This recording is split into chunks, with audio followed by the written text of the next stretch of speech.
জানায় সারা বাংলাদেশের প্রগতিশীল মানুষ একাত্মতা ঘোষণা করে ধীরে ধীরে রাজপথে বেরিয়ে আসছিল। ঠিক সেই সময় আজকের অনির্বাচিত বারবার জোর করে ক্ষমতায় আসা খুনি প্রধানমন্ত্রী শেখ হাসিনার নির্দেশে আওয়ামী লীগের গুন্ডা সন্ত্রাসী বাহিনী সাধারণ ছাত্র ছাত্রীদের উপরে ঝাঁপিয়ে পড়ে আমাদের 6 জন সহযোদ্ধাকে হত্যা করেছে। আজকের এই সমাবেশ থেকে তার প্রতিবাদ জানাই, নিন্দা জানাই, এই হত্যাকারীদের অবিলম্বে গ্রেফতার ও বিচারের দাবি জানাই। সংগ্রামী সমাবেশ মুক্তিযোদ্ধাদের নামে যে কোটা প্রচলিত আছে, গত 55 বছরে আমি জানি না কোন মুক্তিযোদ্ধার সন্তানের চাকরি হয়েছে কিনা। আমার বয়স 69, আমার সন্তানের বয়স 35-এর উপরে। অধিকাংশ মুক্তিযোদ্ধা আমার বয়োজ্যেষ্ঠ ছিল, তারও সন্তানেরই আজকে কোথায় পড়ালেখা করার কোনো সুযোগ নাই। তারপরেও আপনারা দেখেছেন প্রথম আলোতে নিউজ 55,000 মুক্তিযোদ্ধা আছে যাদের জন্ম 71 সালের পরে হয়েছে। অনেক মুক্তিযোদ্ধা আছে যার বাবা বিয়ে করেছে স্বাধীনতার পরে। সেই সমস্ত ভুয়া মুক্তিযোদ্ধাদের, এই মুক্তিযোদ্ধাদের কোটার নামে ওই সরকারি চাকরিতে সর্বক্ষেত্রে তাদেরকে পদোন্নতি দিয়ে বাংলাদেশকে একটা মেধাহীন জাতি হিসেবে পরিণত করার ষড়যন্ত্রে লিপ্ত এই ব্যর্থ সরকার। আমরা এই কোটা প্রথার বিরুদ্ধে চাই। আজকে ছাত্র সমাজ আন্দোলন করেছে, এই আন্দোলনের সাথে একজন মুক্তিযোদ্ধা হিসেবে শপথ করে বলছি, কোটা সংস্কারের আন্দোলন যতক্ষণ সফল না হবে, যতক্ষণ রাজপথে ছাত্র সমাজে আন্দোলন করবে, সেই আন্দোলনের সাথে রাজপথে থাকবো। বিজয় অর্জিত না হওয়া পর্যন্ত আপনাদের ছেড়ে যাব না, এই আশাবাদ ব্যক্ত করে সকলে দীর্ঘায়ু কামনা করে আমার বক্তব্য শেষ করছি। বাংলাদেশ জিন্দাবাদ।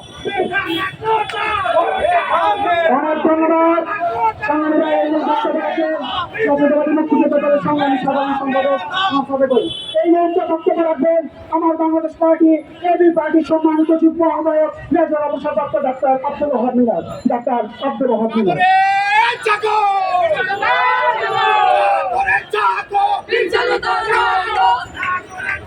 বিসমিল্লাহির রহমানির রহিম। প্রিয় নেতৃবৃন্দ, উপস্থিত সাংবাদিক বন্ধুরা, দূরে দাঁড়ানো পোশাকি ভাইয়েরা, পুলিশ ভাইয়েরা এবং প্রিয় দেশবাসী, আসসালামু আলাইকুম। আমি অতি সংক্ষেপে কথা বলবো। কথা বলার মতো আমাদের ধৈর্য নাই। আমরা অত্যন্ত মর্মাহত, আমরা বেদনার্থ। কারণ হচ্ছে যে সমস্ত ছেলেমেয়েরা কোনোদিন রাজনীতি করে না, মুক্তিযুদ্ধের সন্তান, ছাত্রলীগ করে, আওয়ামী লীগ করে, তারাও আজকে কোটা আন্দোলনে শরিক হয়েছে এবং তারা জানেন যে কোনো হারে পরিবার করেছে। আপনার এই কথা জানেন কি কারণে ঢাকা বিশ্ববিদ্যালয়ের টোকাইলে ঢুকে, অভিযোজন ঢুকে লুকে হলের উপর আক্রমণ চায়। আপনারা জেনেছেন সারা বাংলাদেশে রাজশাহী বিশ্ববিদ্যালয়, কুষ্টিয়া বিশ্ববিদ্যালয়, রোকেয়া বিশ্ববিদ্যালয়, চিটাগং বিশ্ববিদ্যালয় থেকে সর্বোচ্চ Salimullah medical college, Patuakhali medical, সারা দেশ থেকে ছাত্রছাত্রীরা এই আন্দোলনে শরিক হয়েছে। আমরাও আমার বাংলাদেশ পার্টির পক্ষ থেকে এই ছাত্রদের সাথে একাত্মতা ঘোষণা করছি। আমি বলতে চাই দুটো কথা। আমার মতো যে সমস্ত চিকিৎসকরা লাইব্রেরিতে আছেন, কর্মরত আছেন, আপনারা কিন্তু চাকরি পাবেন না। আপনারা কিন্তু চাকরি পাবেন না। চাকরি পায় কারা? ছাত্রলীগের ছেলেরা চাকরি পায়। ভারত থেকে চিকিৎসকরা এসে রেজিস্ট্রেশন ছাড়া এনাম মেডিকেল কলেজ, পুলিশ হাসপাতালে চিকিৎসা দিচ্ছে, আমাদের সন্তানরা চাকরি পাচ্ছে না। অতএব পেশাজীবী যারা চিকিৎসক, কৃষিজীবী, ইঞ্জিনিয়ার, শিক্ষক রয়েছেন, আপনারা নির্বাচন এই শক্তি আন্দোলনের সাথে আপনারা অংশগ্রহণ করুন। আমি মেজর মিনার অবসরপ্রাপ্ত, মৌরব বিশ্বজ্ঞ অবসরপ্রাপ্ত যে সমস্ত সেনা কর্মকর্তা রয়েছেন তাদেরকে বলছি, আর কোনো দ্বিধা করবেন না। আসুন শক্তি আন্দোলনে আপনি অংশগ্রহণ করেন, অন্যথায় আপনার আত্মশান্তি পাবে না, রাত্রে ঘুম হবে না। আমাদের যে সন্তান, যে সাইদ আবু সাইদ রংপুরে মৃত্যুবরণ করলো, শাহাদতবরণ করলো, আপনারা সবাই পড়ছেন কোন পরিবার থেকে সে বড় হয়ে উঠেছে। কে মেরেছে? শেখ হাসিনা মেরেছে। কেউ উস্কানি দিয়েছে, ওদের করে উস্কানি দিয়েছে। It is documented. আজকে থেকে 30 বছর আগে এগুলো কোনো ডকুমেন্ট থাকতো না। শেখ হাসিনা চীন থেকে এসে যে বক্তব্য দিয়েছে, সেই বক্তব্যের বিরুদ্ধে সারা বাংলাদেশ করছে। কথা ঠিক না মিথ্যা বলেন? উনি এই একটা শব্দ মুক্তিযুদ্ধ শব্দটাকে উনি দিতে চাচ্ছেন। আমি পুলিশ বাহিনীকে বলতে চাই, যে খুনিতে আপনি আবু সাইদকে খুন করেছেন, আমরা সেই খুনি খেতে চাই। তবুও বাংলাদেশের স্বাধীনতা, সার্বভৌমত্ব এবং বৈষম্যকে আমরা চিরতরে নির্মূল করে ছাড়বেন। ধন্যবাদ। এই মুহূর্তে সংক্ষেপে বক্তব্য রাখবেন 2018 কোটা সংস্কার আন্দোলনের অন্যতম নেতা গণ অধিকার পরিষদের সম্মানিত সাধারণ সম্পাদক জনাব রাশেদ খান। কোটা নামে যা, কোটা নামে যা, কোটা নামে যা। প্রিয় বন্ধুগণ, আজকে আমরা কালো পতাকা মিছিল করেছি। একটু পরেই গায়েবালা জানাজা এবং মোনাজাত করা হবে। আপনারা জানেন গতকাল 7 জন শিক্ষার্থীকে নির্মম ভাবে গুলি করে কুপিয়ে ছাত্রলীগ এবং পুলিশ লীগ হত্যা করেছে। আমার ভাই আবু সাইদকে একের পর এক গুলি করে নির্মম ভাবে হত্যা করা হয়েছে। আবু সাইদকে যারা হত্যা করেছে তাদেরকে ছাড় দেওয়া হবে না, তাদেরকে চলবেন, আমাদের বিচার করা হবে। চট্টগ্রামে আমার 3 জন ভাইকে হত্যা করা হয়েছে। ঢাকাতে আমার 2 জন ভাইকে হত্যা করা হয়েছে। অথচ দেখেন বন্ধুগণ, শেখ হাসিনার পক্ষ থেকে কোন ধরনের শোক বার্তা দেওয়া হয়নি। ওবায়দুল কাদের এই হত্যার নির্দেশ দিয়েছিল, যে কারণে আজকে ছাত্র সমাজ ক্ষুব্ধ হয়ে প্রত্যেকটা হল থেকে, বিশ্ববিদ্যালয় থেকে ছাত্রলীগকে বিতাড়িত করা শুরু করেছে। সংগ্রামী সাথী বন্ধুগণ, আপনারা দেখেছেন গতকাল রাতে ঢাকা বিশ্ববিদ্যালয়ের প্রত্যেকটা হল সাধারণ শিক্ষার্থীরা দখল করেছে। ঢাকা বিশ্ববিদ্যালয় ছাত্রলীগের সভাপতি, সাধারণ সম্পাদক, সাধারণ শিক্ষার্থীদের তোপের মুখে তারা গতকাল রাতে হল ছেড়ে পালিয়েছে। প্রত্যেকটা বিশ্ববিদ্যালয় আজকে আমার ভাইয়েরা, আজকে আন্দোলনকারীরা দখল করেছে। সাধারণ শিক্ষার্থীদেরকে বলবো, আমরা যারা জাতীয় পর্যায়ে রাজনীতি করছি, আমরা যারা 2018 সালে কোন সংস্কার আন্দোলন সফল করেছিলাম, এখানে জাতীয় নেতৃবৃন্দ নজরুল আছে, সাবিয়াত ভাই আছে, মঞ্জু ভাই আছে এবং আরো আমাদের উৎপত ভাই আছে। আমরা বলতে চাই, আপনাদের যে আন্দোলন শুরু হয়েছে, এই আন্দোলন যতক্ষণ না পর্যন্ত আপনারা বিজয় ফিরিয়ে আনতে পারবেন, এই আন্দোলন বন্ধ করবেন না। আমরা এদেশের 18 কোটি মানুষ আপনাদের সাথে রয়েছে।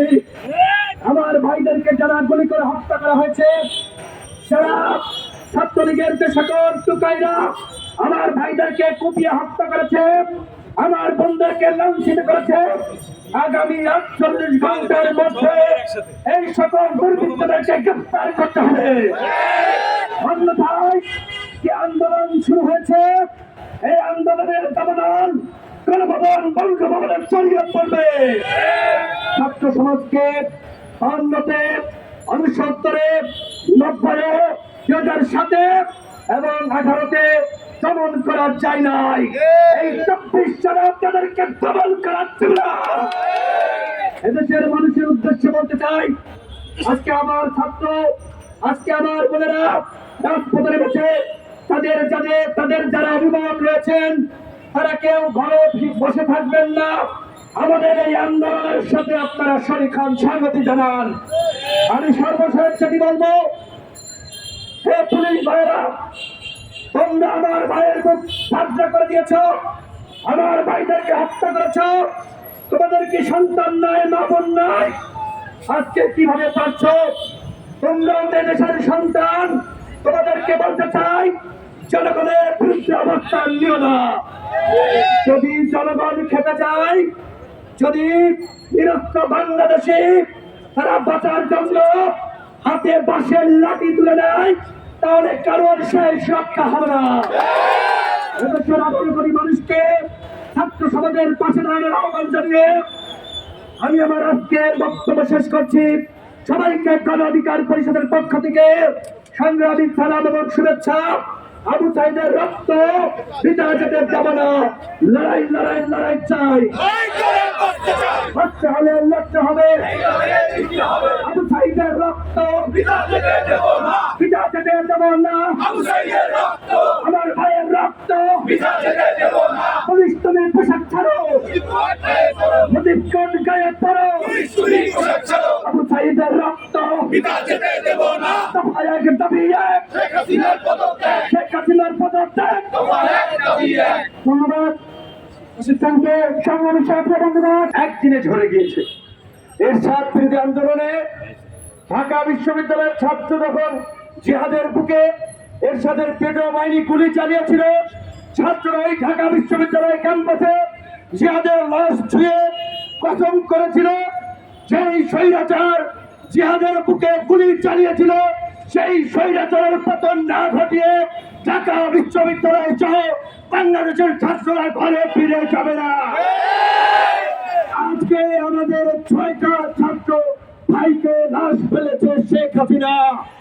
কাজেই আমরা মুসলমানের সন্তানেরা যাদের ইমান আছে তারা আজকে শপথ করি, শেখ হাসিনার পতন না ঘটিয়ে, বাকশালের পতন না ঘটিয়ে আমরা আন্দোলন সংগ্রাম থামাবো না। বন্ধুরা আমার, কত গুলি খাবেন, কত রক্তাক্ত হবেন, কত ছেলে যাবেন। আমাদের এইখানে দুইজন মুক্তিযোদ্ধা আছেন, ইশতিয়াক হাজী জুলফাত ভাই জাতীয়তাবাদী মুক্তিযোদ্ধা দলের সভাপতি, সাদেক ভাই মুক্তিযোদ্ধা দলের সাধারণ সম্পাদক। তারা ব্যক্তিগতভাবে হেঁটে যাচ্ছিলেন, আমাদের সাথে তাদের যে সম্পর্ক মিত্রতা আমরা ডাক দিয়েছি, আমাদের মিছিলে উপস্থিত হয়েছেন। সাদেক ভাই যেটা বলেছেন, এই 53 বছরে মানুষ মুক্তিযোদ্ধার কজন সরকারের চাকরি হয়েছে, তোমরা এই ভুয়া 55,000 সহ এই যে প্রায় 3 লক্ষ মুক্তিযোদ্ধা বানিয়েছ, আমরা সাদেক ভাই উলফাত ভাইদের মতো মুক্তিযোদ্ধাদেরকে এইখান থেকে স্যালুট জানাই, সবাই স্যালুট জানান। আমরা প্রকৃত মুক্তিযোদ্ধাদেরকে এইভাবে স্যালুট জানাতে চাই, শ্রদ্ধা জানাতে চাই। কিন্তু আওয়ামী লীগ ভাগ বাটোয়ারার জন্য ভুয়া মুক্তিযোদ্ধা বানাতে, কালচারাল হেজিমনি তৈরি করতে, ইন্ডিয়ান হেজিমনি তৈরি করতে এই যে মুক্তিযোদ্ধা কোটা এবং মুক্তিযুদ্ধের যে ঠিকাদারি নিয়েছে, এই কালচারাল হেজিমনি, এই কালটা আমাদেরকে ভেঙে দিতে হবে। সেমনি ভাবে রাহুল গান্ধী ভারতের সংসদে মোদীকে চোখ রাঙায় দিয়ে বলেছে, নরেন্দ্র মোদী পুরো হিন্দু সমাজ নেই হে। নরেন্দ্র মোদী কখনোই পুরো হিন্দু সমাজের প্রতিনিধিত্ব করতে পারে না। ঠিক আজকের এই আওয়ামী লীগের নেতারা যারা 71-এ কলকাতায় তাস খেলেছে, খিচুড়ি খেয়েছে, সিনেমা দেখেছে, ওই আওয়ামী ভণ্ড প্রচারকদের কাছে এই জাতির মুক্তিযুদ্ধের সবক শুনতে চায় না। শেখ হাসিনা তাদেরকে রাজাকার বলেছেন, আপনি চেয়ে দেখেন, আপনাকে এই রাজাকারের এই নিশ্চিতপূর্ণ মন্তব্যের জন্য ছাত্র সমাজ ক্ষমা চাইতে বলেছে, মুক্তিযোদ্ধারা আমাদের পাশে দাঁড়িয়েছে। আপনি আপনার জিদ থেকে, অহমিকা থেকে, অহংকার থেকে আপনি আজকে যা ইচ্ছা তাই করছেন। ডক্টর মোহাম্মদ ইউনূসকে জেলে নেওয়ার ব্যবস্থা করতেছেন, খালেদা জিয়াকে মৃত্যুর দ্বারপ্রান্তে ফেলে দিয়েছেন। আজকে যখন আপনার এই কটূক্তি করুচিপূর্ণ মন্তব্যের জন্য সারা বাংলাদেশের ছাত্ররা নেমে পড়েছে, আপনি আপনার ওই দোষরদেরকে দিয়ে ছাত্রলীগ যুবলীগের সন্ত্রাসীদেরকে লেলিয়ে দিয়েছেন। পরিষ্কার কথা বন্ধুগণ, আপনারা মনে রাখবেন, ওবায়দুল কাদের যেই বক্তব্য দিয়েছে, আন্দোলনকারী ছাত্রদেরকে দেখে নেবে ছাত্রলীগ, স্পষ্টত ফৌজদারি অপরাধ, এবং ওবায়দুল কাদেরকে এই 7টি হত্যাকাণ্ডের দায় দিতে হবে। ওবায়দুল কাদেরকে বিচারের মুখোমুখি করতেই হবে। আমি আজকে রাজনৈতিক দলের নেতৃবৃন্দের প্রতি একটি আহ্বান জানাতে চাই। এখানে রাজনৈতিক দলের নেতৃবৃন্দ আছেন, আরো যারা শুনবেন, দেখেন গত 1.5 দশক ধরে আপনারা রাজনৈতিক ভাবে সেই প্রতিরোধ করতে পারেন নাই। ছাত্র সমাজ, সাধারণ ছাত্ররা সারা বাংলাদেশ থেকে সেই প্রতিরোধ করে দিয়েছে। কাজেই এই প্রতিরোধের মধ্যে দিয়ে আমরা যদি এই ছাত্র জনতার ঐক্য গঠিত হয়েছে, আজকে ছাত্র জনতার ব্যানারে এই কালো পতাকা মিছিল গায়েবানা জানাতে হচ্ছে। এই প্রাচীর শক্তিকে যদি পরাজিত করতে না পারি, কয়েক যুগের জন্য বাংলাদেশ ফাঁসিবাদের কবলে পতিত হবে তা কিন্তু আমরা জানি না। বিএনপির কার্যালয়ে অভিযান চালিয়েছে, নাটক করেছে, জাতির দৃষ্টি ঘোরাতে, মানুষকে বিভ্রান্ত করতে, পক্ষের নিয়ে বোমা নিয়ে নাটক করেছে। বিএনপি সহ সমস্ত রাজনৈতিক দলের নেতা কর্মীদেরকে বলবো, আমাদের এই মুক্তিযোদ্ধাদের উপস্থিতিতে অনেক আগেই আমাদের মুক্তিযোদ্ধারা বলেছে, বাংলাদেশে বর্তমান এই সরকার যেভাবে দেশকে একটা চরম বিপর্যয়ের দিকে নিয়ে গেছে, স্বাধীনতা সার্বভৌমত্বকে হুমকির মুখে ফেলেছে, সারা দেশে আজকে পুলিশ প্রশাসন, সামরিক বাহিনী, আইন আদালত, কোথাও কোনো চেইন অফ কমান্ড নাই, শৃঙ্খলা নাই, সর্বত্র নৈরাজ্য। কাজেই এখন আমাদের প্রয়োজন দ্বিতীয় মুক্তির সংগ্রাম। এই দ্বিতীয় মুক্তির সংগ্রামে ছাত্ররা সূত্রপাত ঘটিয়ে দিয়েছে। সামরিক বাহিনী, পুলিশ বাহিনী, বিচার বিভাগ, সমস্ত প্রশাসনের ভাই বন্ধুদেরকে বলবো, জিয়াউর রহমানকে যেমনি ভাবে 7ই নভেম্বর এই সিপাহী জনতা জিয়াউর রহমানকে নিয়ে সিপাহী জনতার বিপ্লব করেছিল, আজকে আগামীর নতুন বাংলাদেশ বিনির্মাণ করতে প্রশাসন, সামরিক বাহিনী, পুলিশ বাহিনী, জনগণ সকলকে সম্মিলিতভাবে এই দ্বিতীয় মুক্তিযুদ্ধ সফল করতে হবে। আপনাদের সকলের আগামী কর্মসূচিগুলোতে অংশগ্রহণ এবং সর্বাত্মক প্রতিবাদ এবং প্রতিরোধ করে তোলার আহ্বান জানিয়ে আমার বক্তব্য শেষ করছি। আমরা তাৎক্ষণিকভাবে আজকে 3টি দল উপস্থিত হবে, এখানে উপস্থিত হয়েছি।